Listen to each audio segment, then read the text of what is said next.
Hello, and thank you for this participation in our Centennial celebration. I'm the editor and publisher of the Lewiston Morning Tribune, founded 100 years ago, way back in 1892.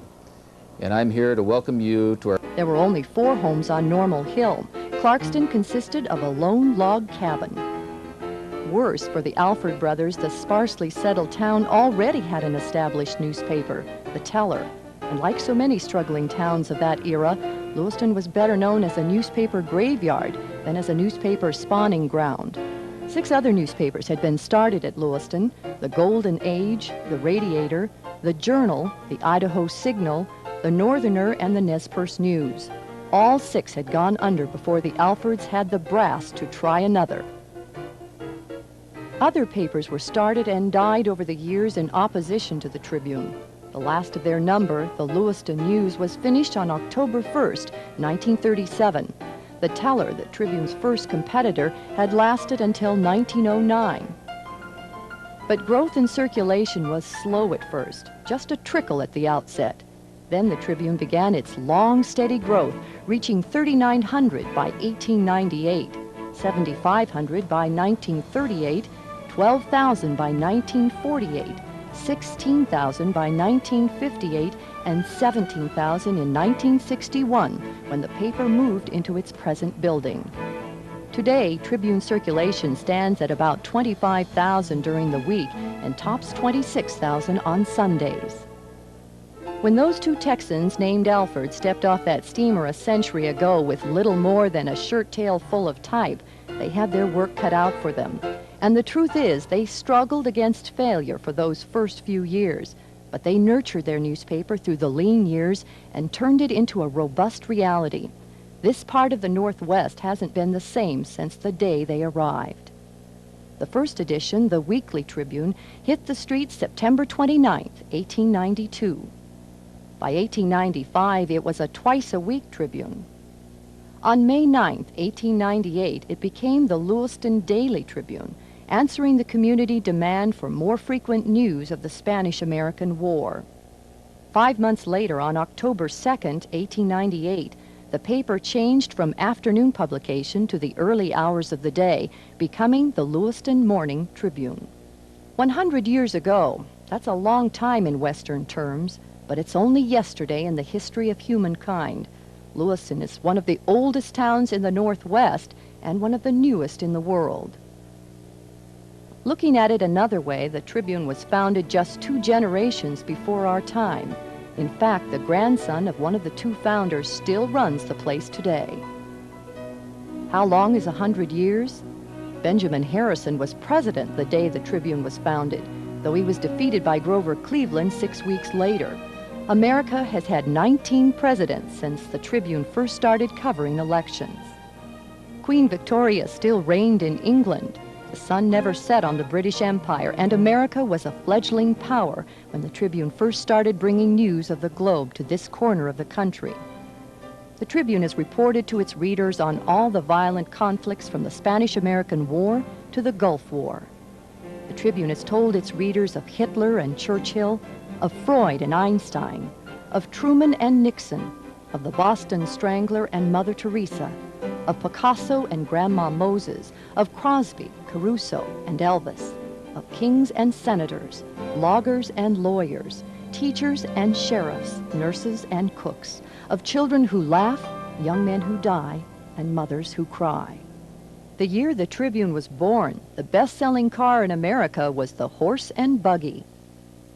There was no television, no radio, no movies, just books and newspapers and conversation. Women had been granted the vote in Idaho 2 years before the Tribune's founding, but it would be 28 years before they could cast their ballots in much of the rest of the nation.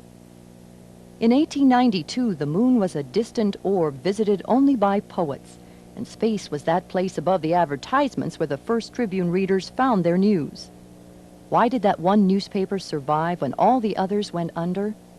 We find part of the answer in the name the Alford brothers chose for their publication, the Tribune. In Roman times, there was something known as a tribune, a place where a person could go after all other remedies had failed and still find justice, a court of last resort, an open door to fresh ideas, a defender of the rights of a free people. That name, more than any other, appealed to the founders of this newspaper, the Tribune. Today, what they intended still lives through that name because the Tribune is not just another newspaper. It never has been, not in 100 years. Oh, it's produced pretty much like other newspapers, printed with a press on newsprint and delivered to your door in time for breakfast. However, much of the mechanics of producing a newspaper have changed dramatically over the course of 100 years.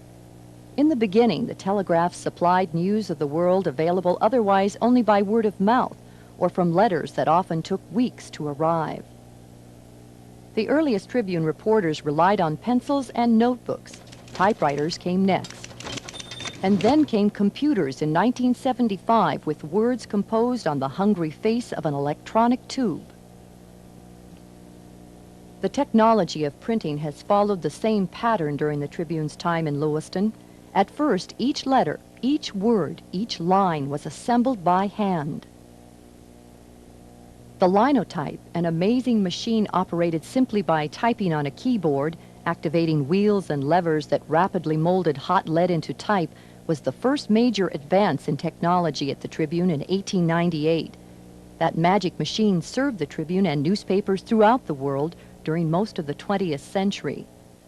Then came computerized typesetting, letters burned electronically onto sheets of paper, words made from electricity and no longer cast in molten lead. Oh, the changes we have seen. In 100 years, the Tribune has gone from a simple press fed by human hands, not much different from the one used by Benjamin Franklin and other early printers, to a ribbon of paper flying through the presses of a modern newspaper. In 100 years, the Tribune has gone from hot metal type to pages put together with pictures of words. In 100 years, the Tribune has gone from crammed gray columns of a frontier newspaper to the dazzling displays of ads and photos in a 20th century newspaper painting its way into the 21st. In 100 years, the Tribune had gone from a reporter going out and getting the news with notebook in hand to a reporter going out and getting the news with a notebook in hand. Some things never change, not in 100 years. But the newsroom has changed both in how it works and how it looks. In 1984, the Tribune joined the publishing industry's rush toward computers with a leap from the Stone Age to the Space Age in printing technology. The page layout terminal, a device that assembles whole pages of the paper on an electronic screen. As a newspaper, the Tribune gained distinction for its award-winning photographs. The technology of the darkroom continues to advance rapidly with the Tribune at the front. Photographs and news stories from around the world now stream in by satellite as electronic images. Our morgue or library for news clippings is now a computer.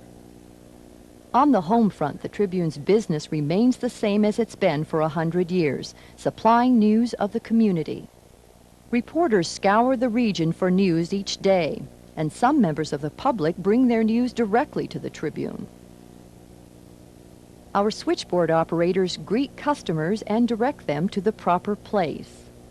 The clerks are often the first in the newsroom to talk to people who bring news releases or obituaries to the Tribune. Each day and night, reporters are on the phones and out in the community, interviewing sources for stories. And the Tribune doesn't wait for advertisements to walk through the door either. Advertising salespeople spend much of their time on the phone to potential or long-time customers and out in their territory selling ads. As new advertising accounts are courted and news sources are contacted, the Tribune's quality control meeting gets underway.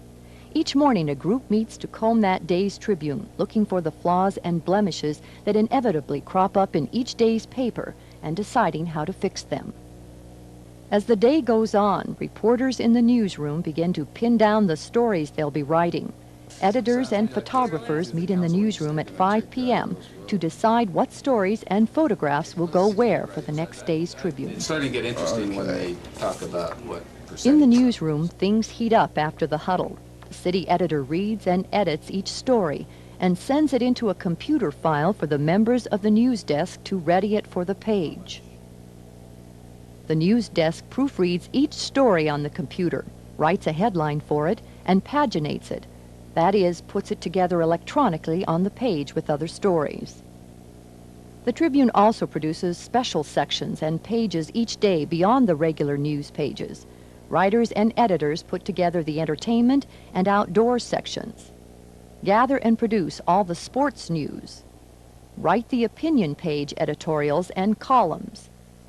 And put out special publications produced for senior citizens and other specific interest readers. Visitors to the Tribune also bring their classified advertisements. The classified advertising department can help a customer sell a car or try to find a lost puppy. The classifieds provide a bulletin board for jobs, homes, and goods. The classifieds are for customers who already know what they want or who are interested in certain kinds of goods or jobs. Display advertisements offer businesses a more dramatic way to reach the Tribune's readers and customers. The advertising account representatives visit regularly with business owners to talk about how best to tell customers about their sales or products. In the advertising department, salespeople return from meetings with their accounts and turn in the descriptions of the advertisements they have sold. The ad description goes to a designer who creates the ad. Designing an advertisement that will catch the eye and customers requires artistic talent. The main work of the Tribune's ad services department is done on computers. Like news stories, the advertisement in nearly final form emerges from a typesetting machine. Since the number of ads determines the size of the paper, the ads are blocked in on pages first. The news stories come later. The advertising department gives its customers the chance to review the finished advertisement before it appears in the newspaper. The finished ad is placed on the page to await the news stories. The products of the advertising and news departments merge in the electronic processing center or back shop, where the printers of today work. In days past, the back shop size rivaled those of other departments. The arrival of the offset press in 1976 with its page-sized aluminum plates brought the Tribune into the modern world of publishing. The new printing process and new plates resulted in sharper photographs and words. The page camera produces a negative. The next step in the process is to lay the negative on an aluminum plate and expose it to ultraviolet light. The process produces what amounts to a photographic print on a thin sheet of aluminum, which is then ready to be put on the press. The Tribune's offset press provides full color capability that earlier presses couldn't match. The press prints the Tribune and a multitude of other publications ranging from advertising sections to specialty sections. By the early morning hours, the day's Tribune rolls off the press and into the distribution center. Advertising inserts are put into the paper here. Once the paper is assembled, it will be bundled and loaded into cars and trucks for distribution. The Tribunes loaded into those vehicles in the hours before dawn are carried over mountains, across prairies, along rivers, through the length and breadth of 9,000 square miles. 100 years ago, the Tribune served Lewiston, one small frontier town. Cowboys came to the Tribune office on horseback to pick up the latest edition. Today, the Tribune covers 5 counties in north-central Idaho and 3 in eastern Washington. It is delivered on 250 separate routes, 220 by foot or bike and 30 by truck or car. The motor route drivers travel a total of 2,500 miles a day, nearly 1,000,000 miles a year. One driver alone covers 300 miles a day to Riggins and back every morning of the year.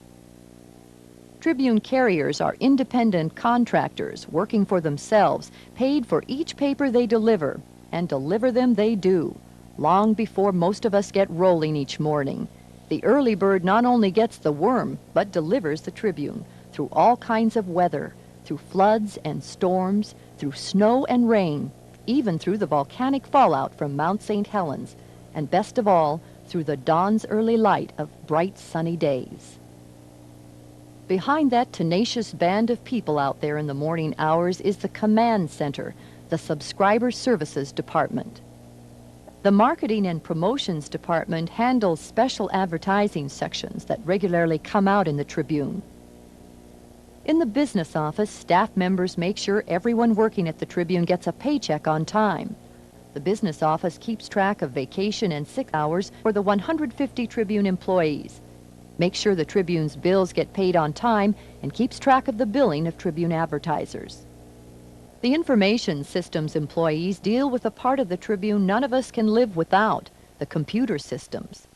The Tribune has a variety of complex computer systems for its diverse operations, and the rest of the staff depends on these people to keep everything running smoothly. The department that comes up with new ideas for the Tribune to market is called Tribune Solutions. Among the projects this group deals with are NewsView, the Tribune's electronic library system, and PhotoView, the Tribune's electronic photo archiving system. The Tribune, like many small city newspapers, is an entry-level opportunity for many, and for some, a springboard to bigger towns and wider horizons. Walk through the front door of any national news organization or journalism school, and you may find a former Tribune employee. The list includes the late William F. Johnston, a fiery editorial writer and managing editor from 1949 to 1965, who became a professor in the School of Communications at the University of Washington. Other former managing editors include Mindy Cameron, now the editorial page editor of the Seattle Times, and Jay Shellady, editor of the Salt Lake Tribune, and the late Porter Ward went on to become press secretary to the U.S. Senate Interior Committee. The Tribune has been a training ground for others who have moved on to the Wall Street Journal, the Seattle Post-Intelligencer, the Oregonian, the San Francisco Examiner, the San Francisco Chronicle, the Spokesman Review, and the Los Angeles Times. The paper's alums have also written for Sports Illustrated, Forbes magazine, and the Associated Press. The newspaper has built its reputation on the vitality of those young writers on the way up, combined with a solid core of veterans who chose to stay. That latter list includes the late Sylvia Harrell, plus retirees Johnny Johnson, Ladd Hamilton, George Shreve, Sula Keeling, Charles Boren, Margaret Allen, and Mel Snow. The Tribune is a family newspaper in more ways than one. Sometimes two or more members of one family work here. One of the most enduring examples, besides the 100 years of the Alfords, was the one of Campbell's. Thomas J. Campbell, Old Tom, was hired away from the Lewiston teller in 1909. He died in 1952. His son, Thomas W. Campbell, was hired at the Tribune in 1946 and died in 1984. That's 3/4 of the Tribune's century. Another Tribune family connection began when E.R. Flickinger started as a printer's devil in 1912. He was assistant publisher and production manager when he died in 1964. His son-in-law, Vernon Red Lane, started work in the Tribune pressroom in 1936, and he stepped down as pressroom supervisor in 1978. Flickinger's grandson and Lane's son, Robert E. Buck Lane, joined the Tribune's composing room in 1955. Today, he is manager of the successor to the old hot metal composing room, the Electronic Processing Center.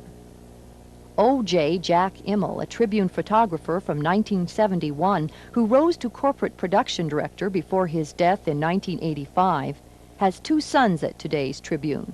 They are Kent Immel, a pressroom supervisor, and Todd Immel in the graphics department. The Tribune was the first newspaper in Idaho to form a council of readers, an advisory board with 12 members from throughout north-central Idaho and southeastern Washington. The first council was formed in 1981.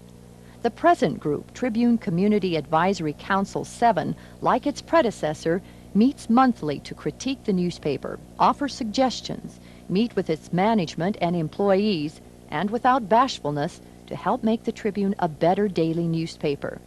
Members have ranged from senior citizen leaders to high school and college students, from labor leaders to business owners, from elected officials to farmers, from screaming liberals to reactionary conservatives. Well, we do it this way because that's how other newspapers do it, and by God, that's the way it is, and that's why the newspaper... Consequently, the people who produce the Tribune include both those who work directly for the paper and those who receive it daily on their doorstep. The Tribune has many readers, many writers. Sooner or later, practically every reader of the Tribune finds his own name there, his own face there, his own life, including these Tribune readers. Let me say to the management, to the staff, the people of the Lewiston Trib, you have one of the most outstanding newspapers in the state. You know it, I know it, your peers know it, and I extend to you my heartiest congratulations on this, your 100th birthday. Oh, I've probably been a reader most of my life. What I like about it, I can go in and discuss it and point out my point of view. I have a real interest in the Tribune ever since I was 3 years old. When my family moved here from Minnesota, where my father was in the newspaper business, he became a reporter for the Tribune. That was H.H.S. Rowell. As far as I can tell, compared to the other ones around here, it's got the most in it. And then it's got more local stuff. It's got more in it than any of the other local papers and the market section. It's the one that we want to make sure we read. Very first thing I open up to is the editorial and see where Bill Hall is today. It really is a paper that my friends and our family really depend on. It isn't so much what they print as what they don't print that concerns me. Ignoring the sides of issues, whether it's the environmental issues, on and on and on. It shows the socialist, liberal side of every issue in incredible dominance. I've been a reader of the reports and editorials of the Lewiston Tribune for a quarter of its 100 years. Many things come to mind about the Tribune. Many words might describe it. Lively, tenacious, courageous, sometimes outrageous, but never boring. As a reader, an admirer, as a subscriber, and a supporter, let me be the first, not the first perhaps, but among the first, to congratulate the Lewiston Tribune on its first 100 years and to wish it every success in the next 100. Yes, you'll find my name in there too, as editor of the Tribune, and also sometimes in the regular news columns. Sooner or later, we all get our names in the Trib because names make news. So thanks for being a part of it during this 100 years. Thank you for coming to our birthday party. Thank you on behalf of the Tribune for being such good neighbors, such good customers, such good friends, such good readers over the century. It was 100 years ago that stepping off the steamer just over here on Snake River Avenue, were my grandfather Eugene and my great uncle and namesake Albert, who then founded the Lewiston Tribune. Meet the youngest Alfred. This is Creighton, our 1.5-year-old grandson, and we've got a message for you. We'll see you in the next century.